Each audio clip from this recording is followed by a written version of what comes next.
Abstractions in your games can save you a lot of work, or make it worse if not done right. The purpose of abstractions is to allow the programmer, you, to simplify your code, make your code more readable, avoid code duplication, and to allow the programmer to no longer think about the abstract things. You do not need to know how it happens, it will just happen.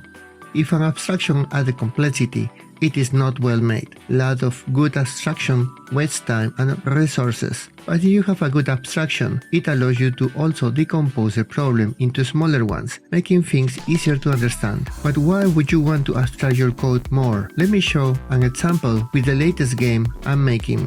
Welcome back! If you are new to the channel, I make games, and you can download many of my games from the link in the description below.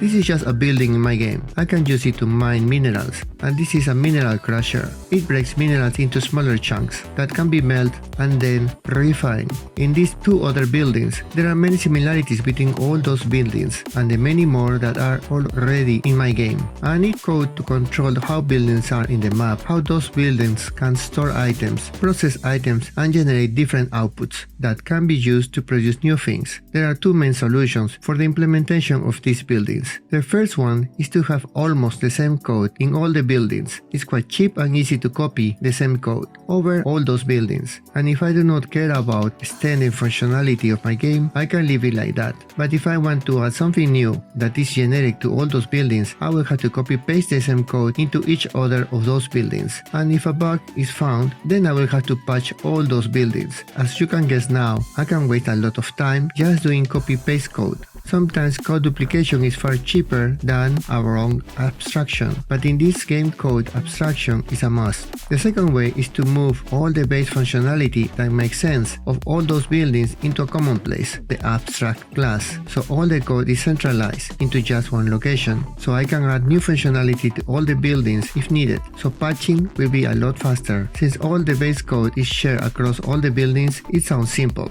but if not done right, it will add a lot of complexity to each of the buildings. In this case, many of the new buildings hardly have any difference, so when adding a new one, it will just work as intended, and I only need to focus on the extra functionality of the new one. This saves me a lot of time and effort. To me, the most significant difference between new programmers and very experienced ones is the ability to identify and choose the most valuable abstractions in a given context. If you only focus on the theory of object-oriented programming, you will end up using abstractions to many things that do not bring any value to the end result, wasting time, resources, and make the end code more complex. I spent most of last week refactoring my code, abstracting what makes sense, and because of that, I was able to add a few more buildings into the game, like the energy accumulator, that will allow you to store excess energy, fixing the drawing of items and belts, finishing testing the orbital launcher. This will allow you to ship things into space with the use of metal barrels and energy for the launch, and completely overhaul